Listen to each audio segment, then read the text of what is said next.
Ella era solo una repartidora empapada por la lluvia, pero cuando el millonario perdió su traductor y su fortuna, ella abrió la boca y lo dejó sin palabras al hablar 6 idiomas perfectamente. Hola, mi gente querida.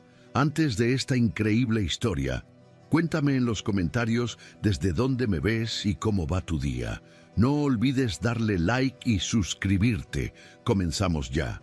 El aguacero caía con una violencia implacable sobre el asfalto de Madrid, convirtiendo el Paseo de la Castellana en un río de luces distorsionadas y claxones furiosos que taladraban los tímpanos. Una sinfonía urbana de estrés que parecía burlarse de la miseria ajena. Elena Vega sentía cada gota helada como un pequeño latigazo contra su casco desgastado, el agua filtrándose por el cuello de su impermeable amarillo chillón, descendiendo por su espalda como un dedo gélido que le recordaba con cruel insistencia su precaria realidad.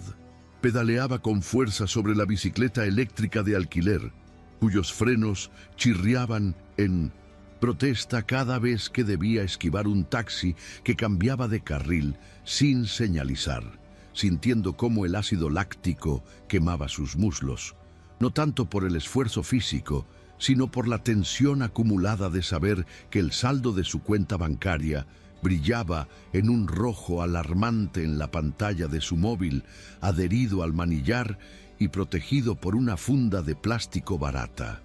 2 días, pensó con amargura, visualizando el calendario mental que regía su vida. Faltan 48 horas para pagar la cuota de la clínica o trasladan a papá a la planta general. Y esa posibilidad le cerró la garganta más que el frío de noviembre, porque Manuel, su padre, el hombre que le había enseñado a amar las palabras antes de que el mundo se le volviera mudo tras el infarto, no sobreviviría a la negligencia de un sistema saturado.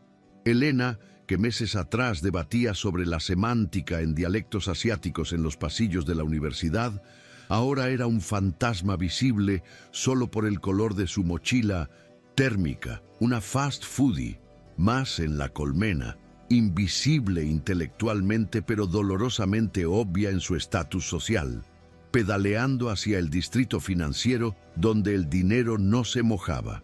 Mientras Elena luchaba contra los elementos en la intemperie, 30 pisos más arriba, en la cúspide de la Torre Zenit, el clima era diametralmente opuesto, controlado por un sistema de climatización silencioso que mantenía el aire a unos perfectos y asépticos 21 grados, aunque la atmósfera emocional estaba a punto de ebullición. Hugo Valeriano, el director ejecutivo de Valeriano Logistics, caminaba de un lado a otro de su despacho con la mandíbula tan apretada que sentía el latido de su propia frustración en la sien, su reflejo en los ventanales de suelo a techo, mostrándole a un hombre de 33 años, atrapado en un traje de corte italiano impecable, que, en ese momento, se sentía como una camisa de fuerza. ¿Cómo que no aparece? Estamos hablando de la fusión más importante de la década, no de una reserva para cenar, bramó Hugo al teléfono, su voz resonando con esa autoridad acostumbrada a ser obedecida, pero que ahora se fracturaba por el pánico, mientras observaba a su asistente, una mujer eficiente pero ahora pálida, encogerse ligeramente. El traductor oficial, el único puente confiable entre su empresa y el conglomerado de inversores de Shanghái que aguardaba en la sala de conferencias, se había esfumado, dejando un mensaje críptico y una sospecha de soborno que apestaba a sabotaje industrial, probablemente orquestado por la competencia que llevaba meses intentando hundir el precio de sus acciones.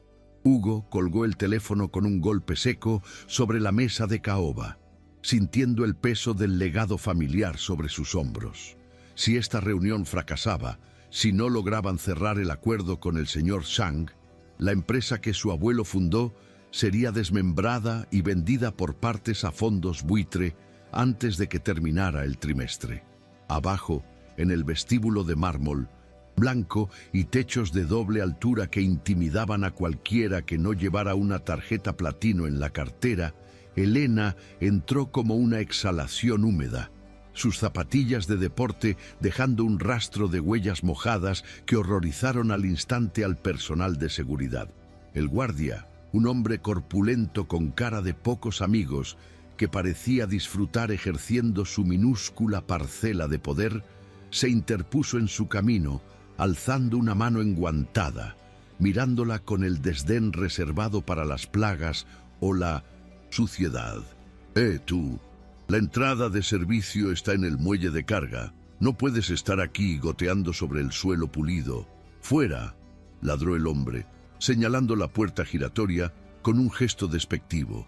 Pero Elena, impulsada por la adrenalina y la urgencia de la propina que necesitaba desesperadamente para completar el pago de los medicamentos, se quitó el casco, revelando un cabello castaño revuelto y unos ojos que destilaban una inteligencia feroz que el guardia no supo interpretar.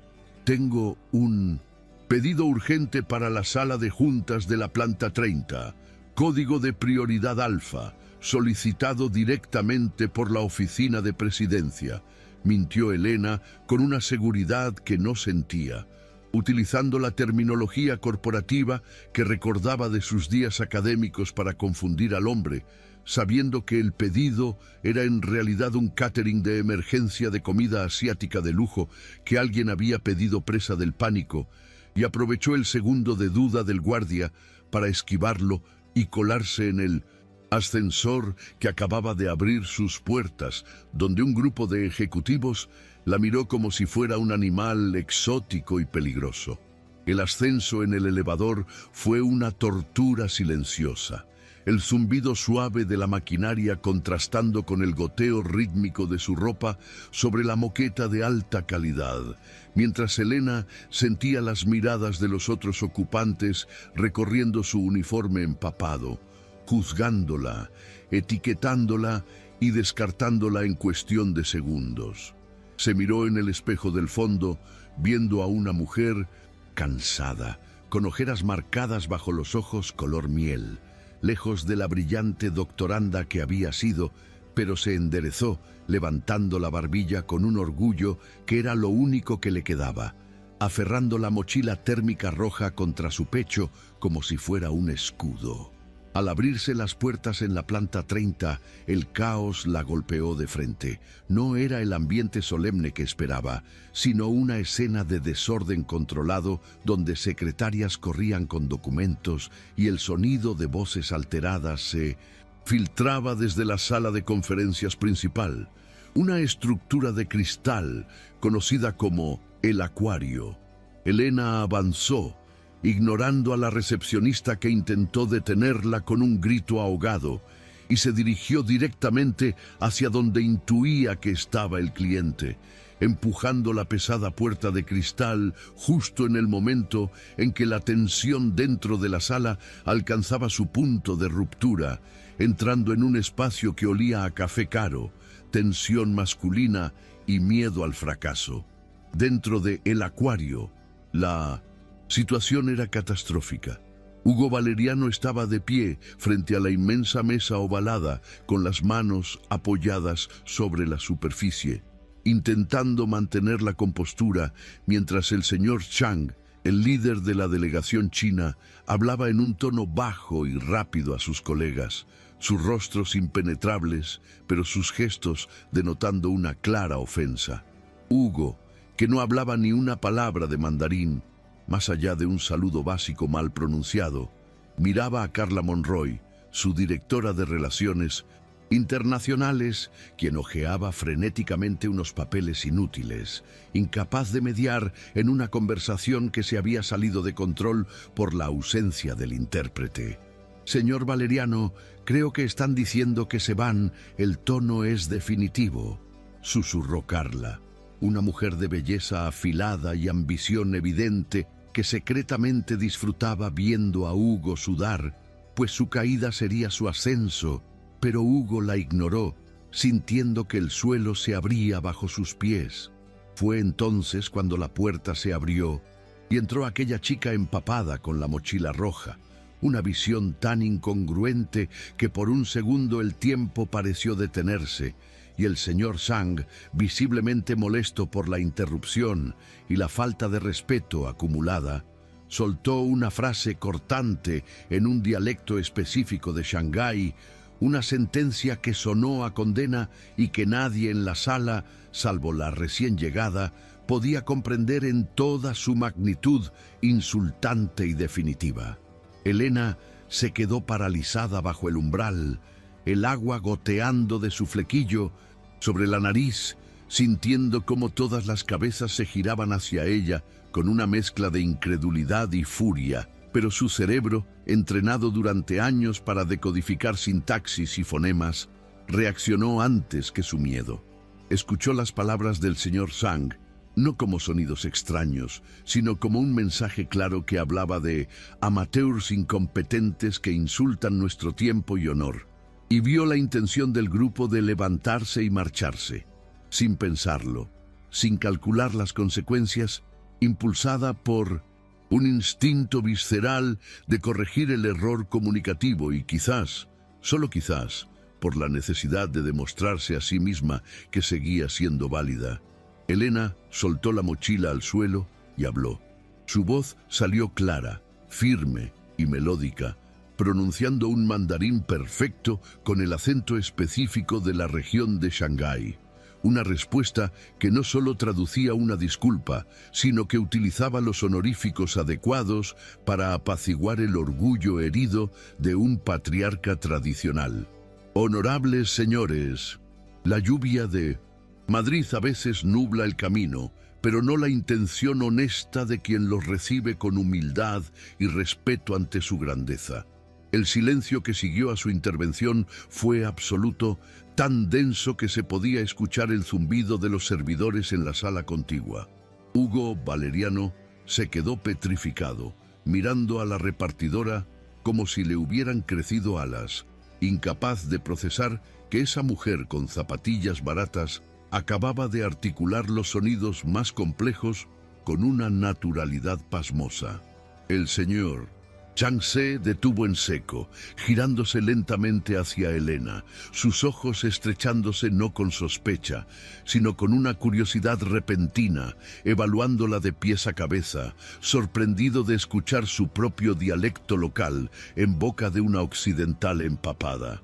¿Tú hablas la lengua de mi hogar?, preguntó el anciano en mandarín, y Elena, asintiendo levemente con la cabeza en una reverencia respetuosa, respondió de nuevo en su idioma, explicando que había estudiado las variaciones lingüísticas del delta del Yangtze durante su tesis, estableciendo en segundos una conexión cultural que Hugo no había logrado en meses de correos electrónicos traducidos por agencias externas. Carla Monroy, desde la esquina de la mesa, observaba la escena con la boca ligeramente abierta, sus ojos oscuros calculando rápidamente cómo aquella intrusa podía convertirse en una amenaza para su narrativa de que la fusión era imposible. Hugo reaccionó con el instinto de supervivencia de un animal acorralado que ve una salida inesperada.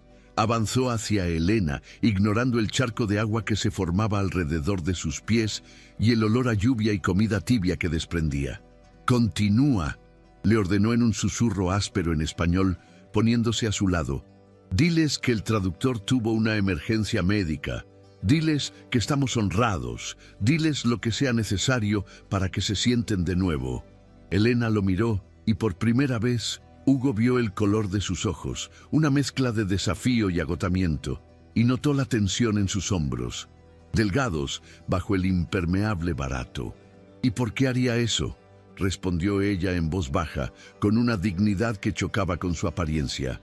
«Solo vine a dejar el pedido número 458, señor, y mi tiempo corre porque si no acepto la siguiente entrega, el algoritmo me penaliza». Hugo sintió un golpe de realidad. Estaba tan acostumbrado a que todos saltaran cuando él chasqueaba los dedos que la resistencia de alguien que claramente necesitaba el dinero le resultó desconcertante y, extrañamente, atractiva. Te pagaré, dijo Hugo rápidamente, bloqueando su camino cuando ella hizo el amago de agacharse para recoger la mochila, consciente de que los inversores chinos los observaban esperando el siguiente movimiento de esta extraña obra de teatro. Lo que ganes en un mes pedaleando bajo la lluvia, te lo doy por esta reunión. Solo necesito que te quedes una hora, por favor, añadió, y esa última palabra, por favor, salió de su boca con una dificultad oxidada, revelando lo desesperado que estaba realmente. Elena dudó, su mente volando hacia la habitación de hospital donde su padre esperaba, hacia las facturas apiladas en la mesa de la cocina de su pequeño piso en Vallecas, hacia la humillación de tener que elegir entre comer o pagar la luz. Un mes de sueldo por una hora de traducción era una salvación, un milagro disfrazado de caos corporativo. Miró al señor Zhang, que esperaba impaciente, y luego a Hugo, cuyos ojos grises la taladraban con una intensidad que le erizó la piel. 3 meses, rectificó Elena, subiendo la apuesta con una audacia que le sorprendió a ella misma. El equivalente a 3 meses de sueldo por esta reunión, y quiero el pago transferido hoy mismo. Hugo no parpadeó, sacando su propia pluma estilográfica de oro y un bloc de notas para garabatear una cifra y firmarla allí mismo, arrancando la hoja y extendiéndosela como un contrato vinculante. Trato hecho, sentenció él, y al ver que ella tomaba el papel con manos temblorosas pero firmes, se giró hacia la mesa, recuperando su postura de poder, y le hizo un gesto para que ocupara la silla vacía a su derecha, el lugar de honor. Elena se quitó el impermeable mojado, revelando una camiseta de algodón desgastada y unos vaqueros sencillos, y se sentó entre los trajes de 3.000 euros, sintiéndose como una impostora en un baile de máscaras. Pero cuando la voz del señor Zhang volvió a llenar la sala, ella cerró los ojos un segundo, respiró hondo y dejó que las palabras fluyeran, convirtiéndose en el canal, la voz, el puente que uniría 2 mundos en colisión. La reunión se reanudó, pero la dinámica había cambiado radicalmente. Hugo ya no era el único protagonista. Ahora dependía completamente de la mujer que tenía al lado, cuya voz suave desgranaba términos financieros complejos como si fueran poesía, y él se descubrió observando el movimiento de sus labios y la seguridad de sus manos al tomar notas, fascinado y aterrorizado a partes iguales. Al finalizar la sesión, 2 horas más tarde, el ambiente en el acuario era de una euforia contenida. Los apretones de manos se sucedieron y el señor Zhang, antes hostil, se despidió con una reverencia dirigida específicamente a Elena, elogiando su pureza de lenguaje y espíritu. Cuando la puerta se cerró tras la delegación, el silencio volvió a caer sobre la sala, pero esta vez estaba cargado de una electricidad diferente. Hugo se aflojó la corbata, exhalando un aire que había estado conteniendo durante semanas, y se giró hacia Elena, que estaba guardando sus cosas con movimientos rápidos, ansiosa por huir antes de que el hechizo se rompiera. «Espera», dijo él, su voz resonando en la sala vacía, y Carla Monroy, que había estado observando desde la sombra con los brazos cruzados, resopló con disgusto y salió de la sala dando un portazo, incapaz de soportar la victoria ajena. Hugo se acercó a Elena, manteniendo una distancia prudencial, pero invadiendo su espacio personal con su presencia imponente. «No puedes irte», declaró, «no, como una orden, sino como una constatación de hechos. La comitiva se queda una semana en Madrid para la due diligence y la firma final. Zhang solo confía en ti. Ha dejado claro que si tú no estás en las siguientes reuniones, no hay trato». Elena soltó una risa seca, sin humor, colgándose la mochila térmica al hombro. «Señor Valeriano, tengo una vida, tengo responsabilidades y un trabajo que, aunque a usted le parezca miserable, es lo que paga mis cuentas de forma inmediata. replicó, dirigiéndose a la salida. Esto ha sido una excepción, no soy parte de su mundo. Hugo se interpuso entre ella y la puerta, y por un momento sus miradas chocaron, la disparidad de sus alturas y de sus realidades creando una tensión palpable. «Te ofrezco un contrato de 7 días», disparó él, sabiendo que estaba jugando su última carta. 50.000 euros si te quedas, hasta que se seque la tinta en el contrato de fusión. Eso cubriría lo que sea que necesites y mucho más. Elena se detuvo, en seco, la cifra resonando en su cabeza como un campanazo. 50.000 euros. Pagaban la cirugía de válvula mitral de Manuel, pagaban la recuperación, pagaban las deudas y le devolvían la libertad. Se giró lentamente, mirando a ese hombre que creía que todo se solucionaba con cheques, pero viendo también en sus ojos un miedo genuino a perderlo todo, un miedo que ella conocía demasiado bien. «Tengo condiciones», dijo Elena, su voz firme a pesar de que el corazón le latía desbocado. «Primero, el dinero se deposita en una cuenta de fideicomiso médico hoy mismo.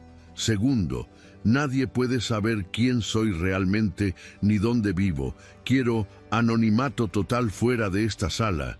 Y tercero», vaciló un momento, mirando el traje perfecto de Hugo, y luego bajando la vista a sus propias zapatillas sucias, «no acepto caridad. Voy a trabajar cada céntimo de ese dinero, así que ahórrese la condescendencia». Hugo asintió, una media sonrisa de respeto curvando sus labios por primera vez en meses. «Acepto tus condiciones, Elena», dijo, pronunciando su nombre como si lo estuviera probando en su lengua. «Pero tengo una regla inquebrantable: confidencialidad absoluta y distancia profesional. Lo que pase en esta semana decide el futuro de miles de empleados. No hay margen para errores personales ni distracciones». Elena asintió, sellando un pacto con el diablo vestido de Armani, sin saber que al aceptar aquel contrato estaba poniendo en juego mucho más que su tiempo. Estaba entrando en la boca del lobo, y la tormenta que había dejado fuera del edificio no era nada comparada con la que se estaba gestando dentro. Los siguientes minutos fueron un torbellino de actividad burocrática. Hugo llamó a su abogado personal para redactar un contrato de confidencialidad express, mientras Elena llamaba al hospital para avisar que llegaría tarde a la visita, mintiendo a su padre sobre un turno extra muy bien pagado. Mientras firmaba los documentos digitales en una tablet que valía más que todos los muebles de su casa, Elena observó a Hugo dar órdenes por teléfono, transformándose de nuevo en el CEO implacable, y se preguntó en qué locura se había metido. «¿Mañana a las 8?» preguntó ella ya en la puerta, sintiéndose extraña sin el peso inmediato de la deuda ahogándola, pero con un nuevo peso sobre los hombros. «A las 8», confirmó Hugo, mirándola fijamente. «Y Elena, gracias». Ella no respondió, simplemente asintió y salió al pasillo, cruzándose con la mirada venenosa de Carla Monroy, que fingía hablar por el móvil cerca de los ascensores. Al bajar al vestíbulo, la lluvia había amainado ligeramente, pero el mundo parecía diferente. Madrid seguía siendo gris y hostil, pero ella ya no era solo una ciclista invisible. Se subió a su bicicleta, el contrato virtual quemándole en el bolsillo, y pedaleó hacia Vallecas, sabiendo que la verdadera prueba apenas comenzaba y que por primera vez en mucho tiempo tenía algo que perder más allá del dinero. El trayecto de vuelta a casa fue una nebulosa de pensamientos contradictorios, el alivio mezclándose con el terror de no estar a la altura, de ser descubierta como un fraude, de que el mundo de Hugo Valeriano la masticara y la escupiera como había hecho la academia años atrás. Al llegar a su pequeño apartamento, un bajo interior con humedad en las paredes que olía a lejía y medicinas, Elena se duchó con agua hirviendo intentando quitarse el frío y la sensación de las miradas juzgadoras de la torre. Se sentó en el borde de la cama de su padre, que dormía con la respiración sibilante, y le acarició la mano callosa, prometiéndole en silencio que lo salvaría, cueste lo que cueste. Mientras tanto, en su ático con vistas a toda la ciudad iluminada, Hugo servía una copa de whisky y miraba la lluvia golpear el cristal, incapaz de sacarse de la cabeza la imagen de la chica del impermeable amarillo, traduciendo conceptos de macroeconomía con la facilidad de quien respira, sintiendo una inquietud en el pecho que no tenía nada que ver con los negocios y todo que ver con el misterio de unos ojos color miel que lo habían desafiado. El juego había comenzado y las fichas estaban sobre el tablero, pero ninguno de los dos sabía que las reglas estaban a punto de cambiar. La mañana siguiente amaneció sobre Madrid con un cielo de un azul metálico y engañosamente despejado, como si la tormenta de la noche anterior hubiera sido solo un mal sueño colectivo, aunque los charcos que aún brillaban en las aceras del barrio de Salamanca contaban otra historia. Elena llegó a la Torre Zenit 15 minutos antes de las 8, pero esta vez no había bicicleta eléctrica ni impermeable amarillo. Había tomado el metro y caminado los últimos metros con una determinación férrea, apretando la correa de su bolso desgastado como si fuera un salvavidas.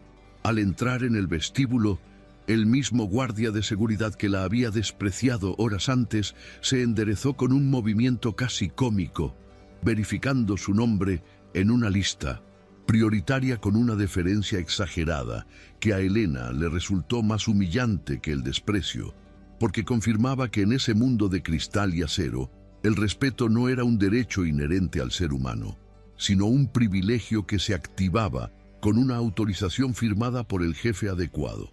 El señor Valeriano la espera en la suite ejecutiva, señorita Vega, ascensor A, directo al ático, indicó el hombre, y Elena asintió sin sonreír, entrando en la cabina privada que la disparó hacia el cielo a una velocidad vertiginosa, sintiendo cómo se le tapaban los oídos y cómo su estómago daba un vuelco, no por la gravedad, sino por la certeza de que estaba a punto de interpretar el papel más difícil de su vida sin red de seguridad. Al abrirse las puertas del ascensor directamente en el despacho privado de Hugo, Elena se encontró con una escena que parecía sacada de una revista de moda masculina de vanguardia. Hugo estaba de pie frente a una pared de monitores que mostraban los índices bursátiles de Asia, inmaculado en un traje gris marengo, hablando por un auricular inalámbrico con una fluidez agresiva. Al verla, cortó la llamada con un gesto seco y se acercó, pero no estaba solo. A su lado, una mujer menuda con gafas de pasta gruesa y una cinta métrica colgando del cuello examinaba un perchero rodante lleno de ropa. «Puntualidad, bien. Eso ya te pone por delante del 90% de mi plantilla», dijo Hugo a modo de saludo, sus ojos recorriendo la vestimenta de Elena. Unos pantalones negros sencillos y una camisa blanca que había planchado 2 veces esa mañana, con una evaluación clínica que carecía de malicia, pero sobraba de pragmatismo. «Elena, esta es Inés, mi estilista personal de emergencia. Tenemos una agenda apretada. Almuerzo en el club financiero, revisión de contratos a las 4 y cena de gala con la delegación en el Teatro Real esta noche. Tu ropa es funcional para la academia, pero invisible para la diplomacia corporativa de alto nivel. Y necesito que te vean, que te respeten antes de que abras la boca». Elena sintió un chispazo de indignación subirle por el cuello, el viejo orgullo herido de quien ha tenido que vender sus libros para comer rebelándose contra la superficialidad del momento. «Mi cerebro funciona igual con algodón que con seda, señor Valeriano», replicó, cruzándose de brazos. «Y en el contrato dice servicios de traducción y mediación cultural, no muñeca de escaparate». Hugo sonrió, una sonrisa ladeada y fugaz que suavizó las líneas duras de su rostro y que por un segundo hizo que Elena olvidara su enfado. «No es vanidad, Elena, es armadura», contestó él, acercándose un paso más, invadiendo su espacio con ese aroma a sándalo y café caro que parecía ser su firma olfativa. «En este tanque de tiburones, la percepción es realidad. Si te ven débil, te comerán, y si te comen a ti, me comen a mí.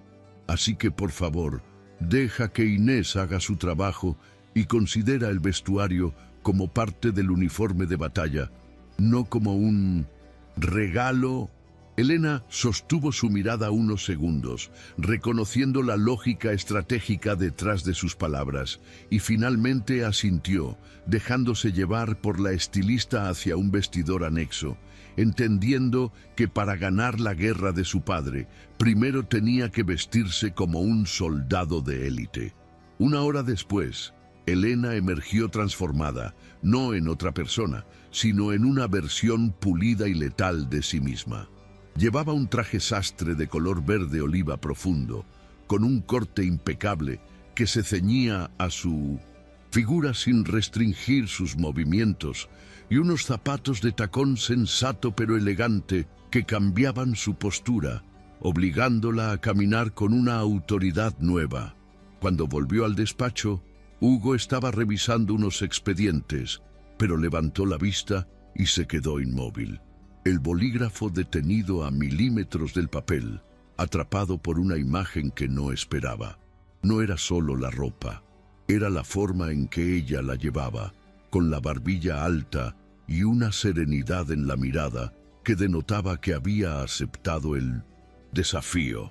«Mejor», murmuró Hugo carraspeando para aclarar una repentina ronquera en su voz. «Mucho mejor. Ahora vamos. El coche nos espera abajo y el señor Shang odia esperar más que perder dinero».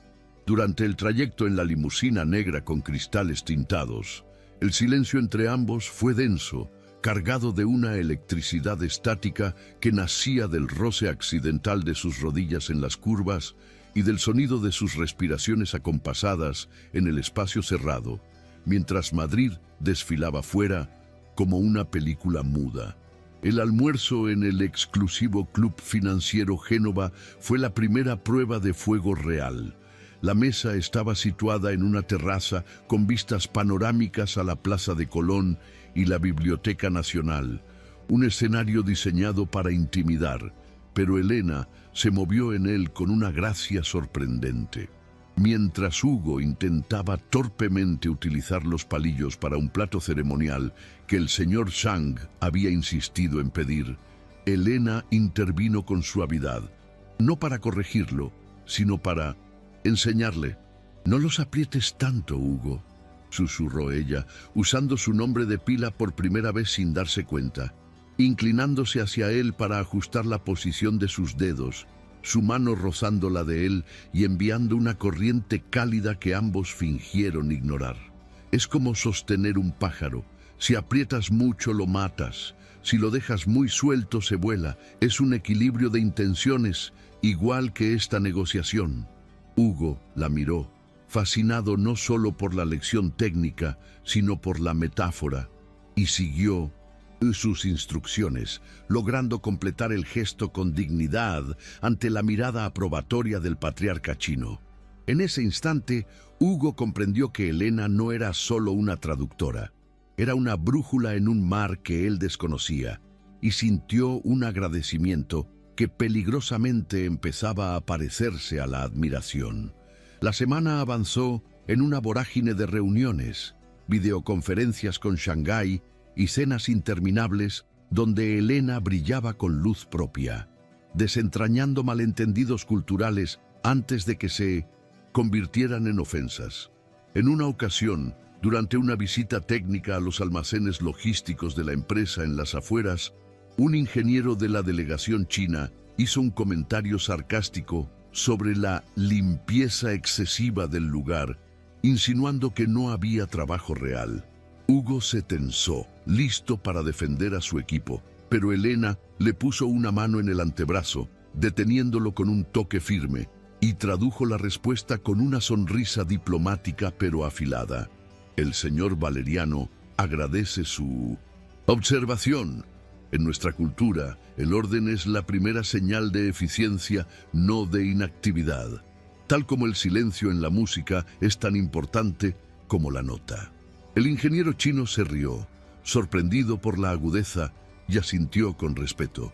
Hugo observó el perfil de Elena, iluminado por las luces industriales de la nave, y sintió una punzada de algo que no había sentido en años.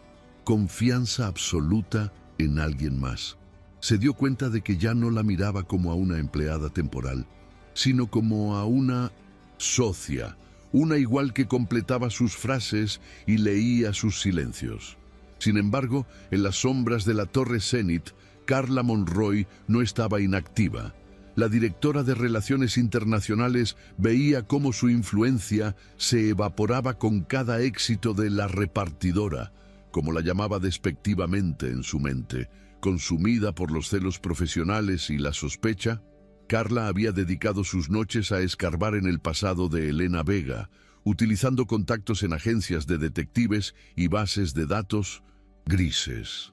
La noche del cuarto día, sentada en su despacho a oscuras, iluminada solo por el resplandor azul de su monitor, Carla sonrió con la frialdad de un reptil al encontrar lo que buscaba. Un historial crediticio destrozado, una deuda masiva con una clínica privada de cardiología y, la joya de la corona, un registro policial antiguo de su hermano menor por un delito menor de estafa informática. Un cargo del que había sido absuelto, pero que dejaba una mancha indeleble en cualquier informe de due diligence corporativo. Así que necesitas dinero desesperadamente y tienes familia experta en fraudes, murmuró Carla, imprimiendo los documentos con una satisfacción perversa. Perfecto, Elena. Vamos a ver cuánto confía Hugo en su nueva musa cuando los números no cuadren. La noche del jueves marcó el punto de inflexión emocional. Después de una jornada agotadora de 12 horas, revisando las cláusulas finales del contrato de fusión, Hugo y Elena se encontraron solos en el despacho del 1900 ático, con la ciudad durmiendo a sus pies. Habían pedido comida tailandesa, una ironía que les hizo reír cansadamente, y estaban sentados en el suelo, sobre la alfombra persa, rodeados de papeles marcados con post-its de colores. La barrera profesional que habían mantenido con tanto esfuerzo se había desgastado por el cansancio y la intimidad forzada de compartir una trinchera. Hugo, sin la chaqueta del traje y con la camisa arremangada, parecía más joven, más humano. «Nunca te he preguntado por qué dejaste la universidad», dijo él de repente, rompiendo un silencio cómodo mientras jugaba con una tapa de plástico. «Leí tu expediente académico el primer día. Eras brillante. Tenías una beca para el doctorado. ¿Qué pasó?» Elena se tensó, dejando los palillos sobre la mesa baja, debatiéndose entre la mentira protectora y la verdad liberadora.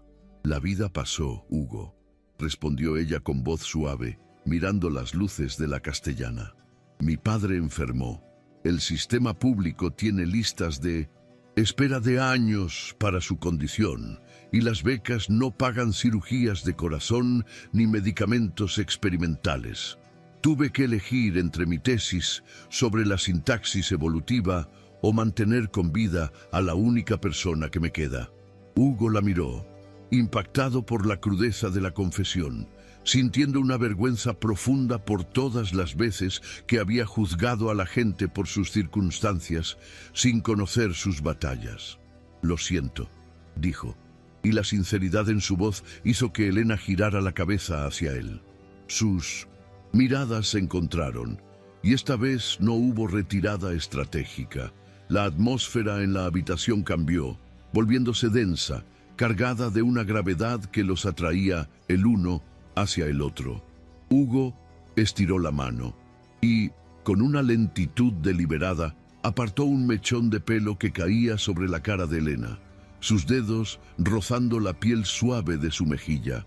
El contacto fue eléctrico, un chispazo que recorrió la columna de Elena y la dejó sin aliento. Hugo se inclinó ligeramente hacia ella. Sus ojos grises, oscurecidos por el deseo y la confusión de sentir algo tan real en medio de una transacción comercial. «Elena, yo», empezó a decir, su voz ronca, y ella se quedó inmóvil, el corazón golpeándole contra las costillas como un pájaro atrapado, queriendo y temiendo ese beso a partes iguales. Sus labios estaban a centímetros, el aire entre ellos vibrando con la promesa de algo que podría salvarlos o destruirlos, cuando la estridencia del teléfono móvil de Elena rompió el hechizo como un cristal estallando contra el suelo.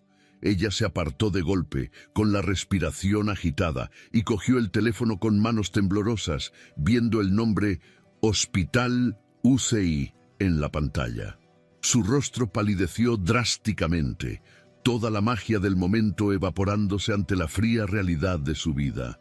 «Tengo que contestar», susurró, poniéndose de pie torpemente y alejándose hacia la ventana, dándole la espalda a Hugo para ocultar las lágrimas que amenazaban con salir. Hugo se quedó en el suelo, pasando una mano por su cabello, frustrado y preocupado, sintiendo el vacío repentino donde antes había calor. Mientras Elena hablaba en susurros angustiados con la enfermera de turno, asegurando que el pago llegaría a tiempo para el procedimiento del lunes, Carla Monroy entraba silenciosamente en el edificio desierto, aprovechando sus credenciales de ejecutiva para acceder al servidor central de traducciones. Con una precisión quirúrgica, Carla insertó una página modificada en el archivo digital del contrato final que se imprimiría a la mañana siguiente para la firma. En esa página, una cláusula sobre la propiedad intelectual de las patentes tecnológicas había sido alterada sutilmente en la versión china.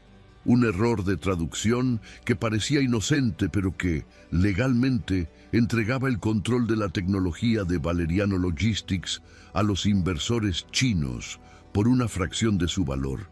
Era un error que cualquier traductor competente detectaría, o un error que un traductor sobornado cometería a propósito para beneficiar a la otra parte. Carla cerró el archivo, borró su rastro digital básico y salió del despacho con una sonrisa triunfal. Había construido la trampa perfecta. Si Hugo firmaba eso, perdería la empresa. Si lo descubría antes, culparía a la única persona responsable de la traducción. De cualquier forma, Elena Vega estaba acabada. A la mañana siguiente, el día de la prefirma, el ambiente en la sala de juntas era de celebración anticipada.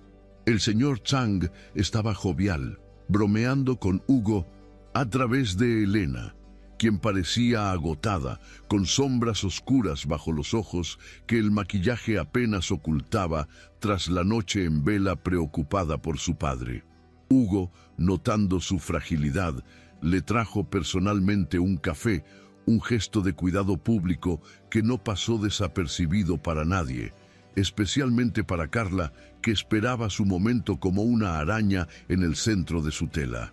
«Bien, caballeros», anunció Hugo, «revisemos el borrador final una última vez antes de la ceremonia oficial de mañana».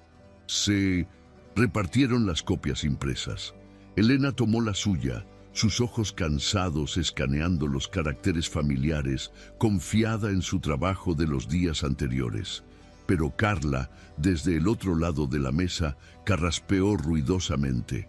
«Señor Valeriano, si me permite», intervino con voz dulce, «he pedido una auditoría externa rápida de la traducción esta mañana, solo por protocolo de seguridad, ya saben, debido a la inusual contratación de nuestra intérprete».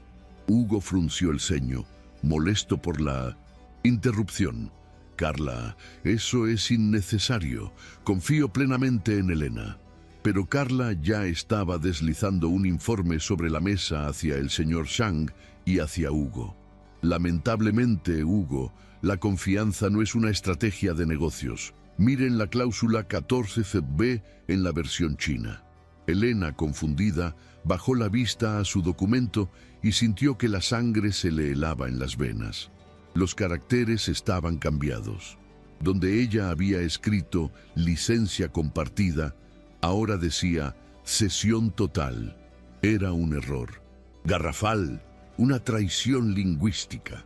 El señor Zhang, al leerlo, golpeó la mesa con fuerza, su rostro transfigurándose de la amabilidad a la furia. «¿Qué significa esto?», gritó en mandarín, mirando a Hugo con acusación. «¿Intentan engañarnos o es que su traductora trabaja para mis competidores?». Hugo tomó el papel pálido y miró a Elena. La duda, esa vieja compañera de Hugo, se instaló en sus ojos grises. «Elena», preguntó, y su voz no tenía calidez, solo un frío interrogatorio. «¿Qué has escrito aquí?». Yo no escribí eso, Hugo, te lo juro», balbuceó Elena, sintiendo que las paredes se cerraban sobre ella. «Alguien ha cambiado el archivo. Yo revisé esto anoche 3 veces». Carla soltó una risa incrédula. «Por favor, ¿quién tendría acceso? Eres la única con las claves de edición del módulo de idiomas». Y curiosamente, Carla hizo una pausa dramática, sacando los papeles que había impreso la noche anterior. «He descubierto que tienes una deuda de 50.000 euros, que vence este lunes, y un hermano con antecedentes por fraude. ¿Cuánto te han pagado los competidores de Valeriano para sabotear esta fusión, Elena? ¿O pensabas cobrar de los dos lados?». El silencio que siguió fue sepulcral. Hugo miró los documentos financieros que Carla le extendía, viendo las cifras, la desesperación económica de Elena reflejada en números rojos. Todo encajaba: la urgencia por el pago, la resistencia inicial, la habilidad excesiva. Su trauma por las traiciones pasadas se activó como un mecanismo de defensa, cerrando su corazón de golpe. «Dime que es mentira», exigió Hugo, mirando a Elena, esperando, rogando internamente que ella tuviera una explicación. Pero Elena, humillada por la exposición de su miseria, herida porque él pudiera creer que ella vendería su integridad, y abrumada por el miedo a perder el dinero para su padre, si esto se convertía en un pleito legal, se levantó. Su dignidad era lo único que no podían embargarle. «Si necesitas preguntar eso, después de esta semana, Hugo, entonces nunca me viste realmente», dijo ella, con lágrimas de rabia brillando en sus ojos, pero sin derramarse. «No voy a defenderme de calumnias. Quédate con tu dinero, quédate con tu fusión y quédate con tu desconfianza. Yo renuncio».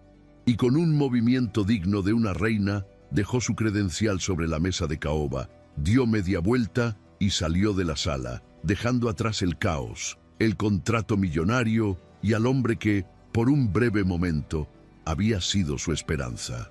Hugo se quedó paralizado viendo la puerta cerrarse, sintiendo que acababa de cometer el error más grande de su vida, pero con las pruebas en la mano, gritándole que tenía razón.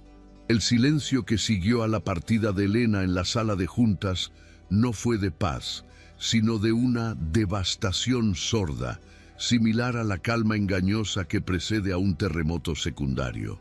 Hugo se quedó mirando la puerta de caoba cerrada, sintiendo cómo el aire de la habitación se volvía repentinamente irrespirable, cargado con el peso de su propia estupidez y el eco de las palabras de dignidad de una mujer que acababa de perderlo todo menos su orgullo. Carla Monroy, incapaz de contener su triunfo, rompió el momento con un suspiro teatral, mientras recogía los documentos incriminatorios de la mesa con una eficiencia depredadora. «Es lo mejor, Hugo, créeme», dijo ella, suavizando su voz hasta convertirla en un ronroneo de falsa empatía. «Una persona con ese trasfondo es una bomba de relojería. Ahora llamaré a la agencia de Mendoza, traducción de siempre. Solucionaremos este error tipográfico y salvaremos la fusión para la gala de esta noche». Hugo no respondió de inmediato. Sus ojos grises seguían fijos en la silla vacía donde Elena había estado sentada minutos antes. visualizando la rectitud de su espalda y la transparencia herida de su mirada al decir que él nunca la había visto realmente. Una duda corrosiva, más dolorosa que la certeza del fraude, empezó a quemarle el estómago. La mujer que había cuidado la etiqueta en la mesa con la delicadeza de quien sostiene un pájaro, la que había traducido poesía financiera y defendido su honor ante los ingenieros chinos, no encajaba con el perfil de una saboteadora vulgar movida por la codicia, y esa disonancia cognitiva le gritaba que había cometido un error irreparable. Mientras tanto, Elena caminaba por el paseo de la Castellana como una sonámbula, ignorando las miradas de los transeúntes que se giraban al ver a una mujer vestida con un traje de alta costura, pero con el rostro descompuesto por la angustia. No lloraba. El lujo de las lágrimas se había agotado hacía kilómetros. Su mente era una calculadora fría que restaba opciones a una velocidad vertiginosa. Sin los 50.000 euros, la cirugía de su padre el lunes era imposible. Sin la cirugía, el pronóstico era de semanas, quizás días.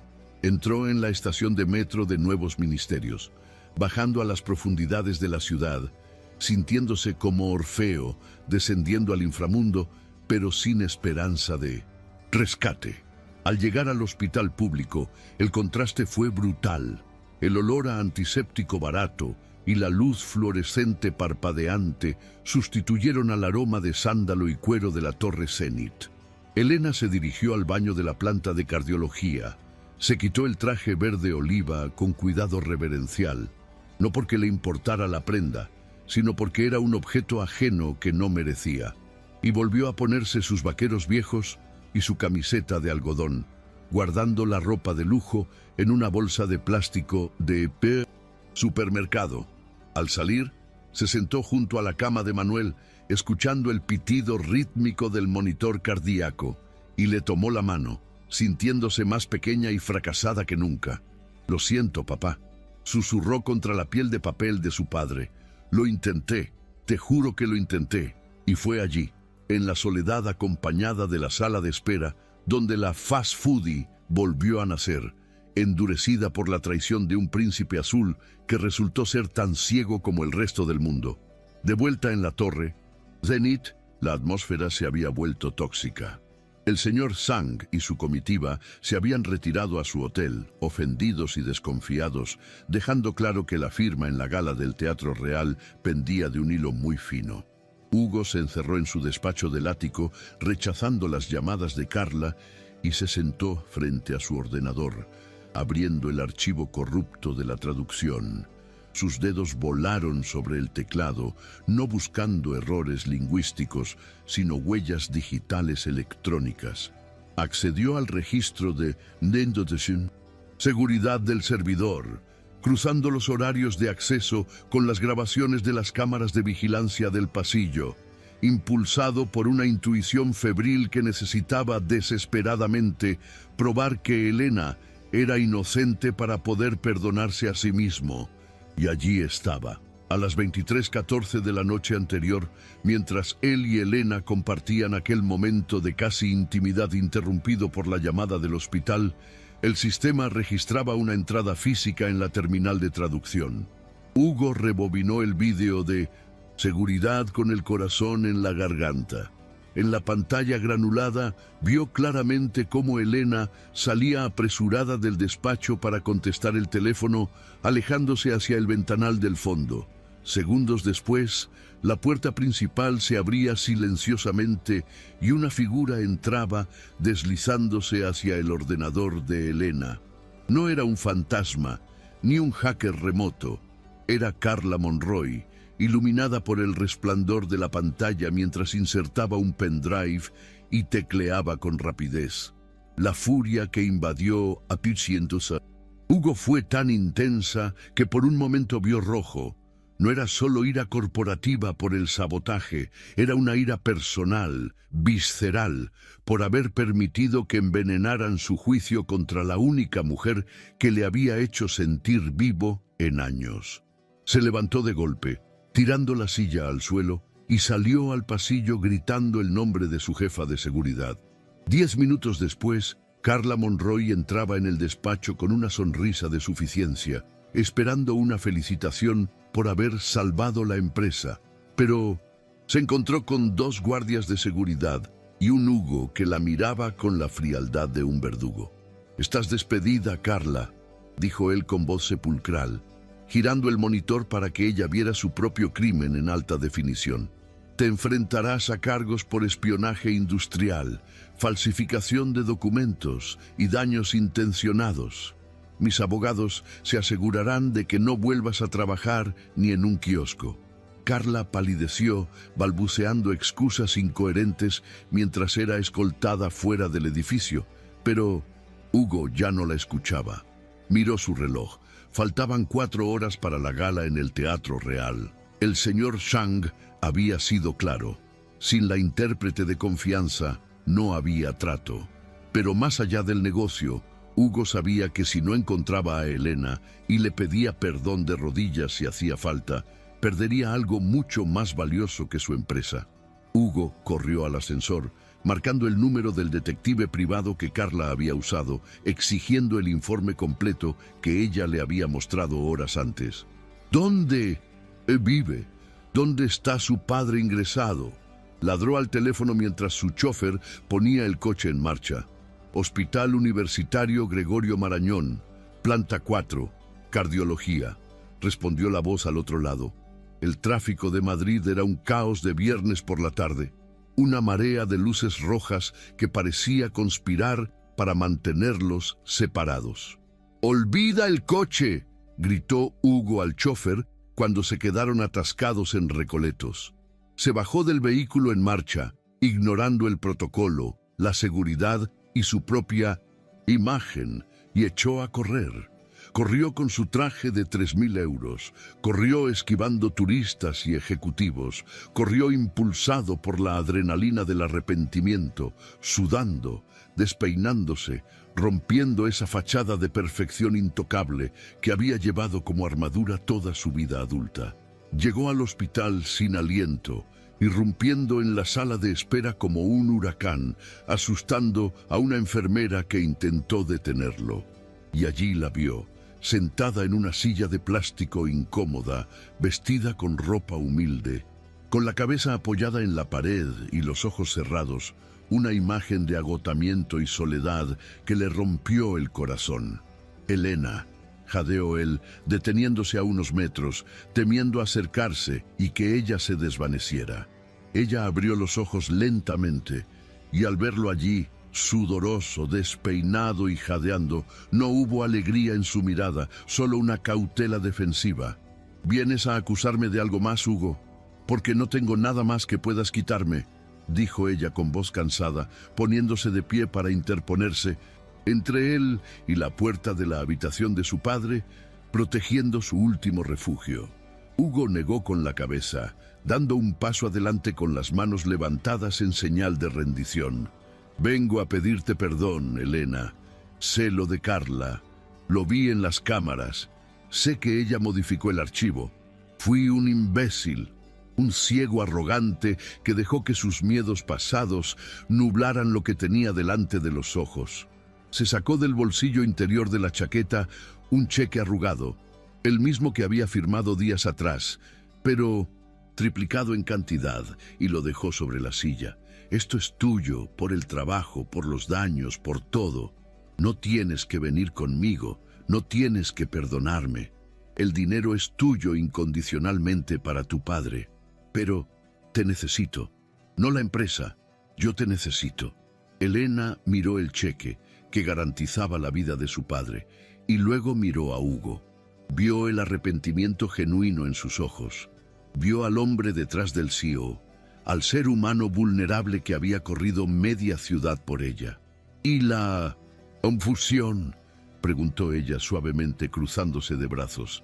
«A la mierda la fusión», respondió Hugo con una honestidad brutal. «Si no estás tú, no quiero firmar nada. Sang tenía razón. Tú eres el alma de este acuerdo». Elena suspiró.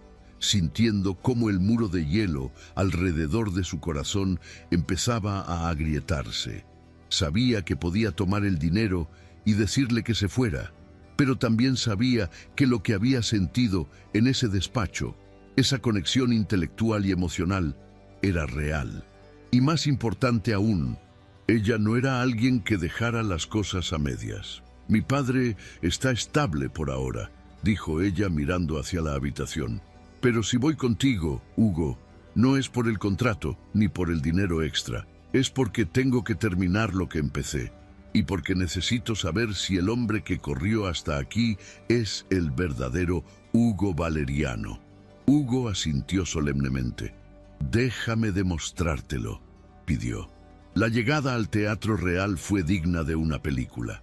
La limusina se detuvo frente a la alfombra roja, donde la prensa y la élite empresarial esperaban ansiosos. Elena no había tenido tiempo de cambiarse. Llevaba sus vaqueros desgastados, sus zapatillas viejas y una chaqueta de punto barata, un contraste violento con los vestidos de gala y los smokines que la rodeaban. Al bajar del coche, los murmullos de los fotógrafos y los invitados fueron inmediatos, una ola de juicio superficial. El jefe de seguridad del evento, al verla, se adelantó con gesto severo para bloquearle el paso. «Señor Valeriano, esta entrada es de etiqueta rigurosa, ella no puede», empezó a decir. Pero Hugo no le dejó terminar. Delante de las cámaras, de los inversores y de todo Madrid, Hugo se quitó su propia chaqueta de smoking de terciopelo negro y con un gesto de ternura infinita la colocó sobre los hombros de Elena, cubriéndola no para ocultarla, sino para honrarla. «Ella no necesita etiqueta», declaró Hugo con voz potente, mirando desafiante a la multitud y a las cámaras. «Ella es la directora de 1900 Estrategia Intercultural de Valeriano Logistics, y sin ella no hay firma, no hay gala y no hay empresa. Abran paso». El silencio fue absoluto, seguido por el sonido frenético de los flashes. Elena, envuelta en la chaqueta que aún guardaba el calor de Hugo, levantó la barbilla, sintiéndose más poderosa que con cualquier vestido de seda. Entraron juntos en el gran salón, caminando entre la multitud que se apartaba como el mar rojo. El señor Sang, que estaba a punto de marcharse, se detuvo al verlos. Hugo llevó a Elena hasta la mesa principal, donde el contrato corregido esperaba. «Elena», dijo Hugo, ofreciéndole su propia pluma estilográfica. «Haz los honores, por favor». Elena tomó la pluma, revisó el documento con ojo clínico, verificando que la cláusula de Carla había sido eliminada y restaurada a su versión original justa, y luego miró al señor Sang. En un mandarín fluido y solemne, tradujo: «La confianza se rompe en un segundo y se repara con la verdad. Este contrato ahora refleja no solo un negocio, sino un respeto mutuo restaurado». El señor Sang sonrió, asintió con una profunda reverencia hacia Elena, ignorando a Hugo por un momento, y firmó. La sala estalló en aplausos, pero para Hugo y Elena, el sonido era lejano. Se miraron en medio de la ovación, compartiendo una sonrisa cómplice que prometía un futuro mucho más interesante que cualquier fusión corporativa. Epílogo. 6 meses después. El sol de primavera bañaba el Parque del Retiro con una luz dorada y perezosa. Elena estaba sentada en un banco de madera frente al estanque, comiendo un sándwich casero, con los pies descalzos sobre la hierba. Su teléfono vibró con un mensaje de su padre, una foto de él mismo en el jardín de su casa, con buen color y una sonrisa vibrante levantando el pulgar. La operación había sido un éxito total y la rehabilitación avanzaba a pasos agigantados. Elena sonrió, guardando el móvil en el bolsillo de su blazer elegante pero moderno. Ya no era una repartidora, pero tampoco se había convertido en una burócrata de Torre de Marfil. Lideraba su propio departamento en Valeriano Logistics, un puente entre culturas que ella había construido a su medida imponiendo horarios humanos y respeto absoluto por el talento venga de donde venga. Una sombra cayó sobre ella y levantó la vista para ver a Hugo, que se había quitado la corbata y traía 2 helados de cucurucho. Se sentó a su lado sin decir nada, pasándole uno de pistacho, su favorito. ¿Reunión dura con los alemanes?, preguntó ella dándole un mordisco al helado. Hugo suspiró, pero con una sonrisa relajada que le llegaba a los ojos. Terrible. Insisten en que la eficiencia excluye la siesta. Necesito que vayas tú y les expliques el concepto de calidad de vida. Elena rió, apoyando la cabeza en el hombro de él, sin importarle quién los viera. Quizás la semana que viene, respondió ella. Ahora estoy ocupada enseñándole al CEO a no tomarse la vida tan en serio. Hugo le pasó el brazo por los hombros, atrayéndola más hacia sí. «Buen trabajo, profesora», murmuró besándola en la sien.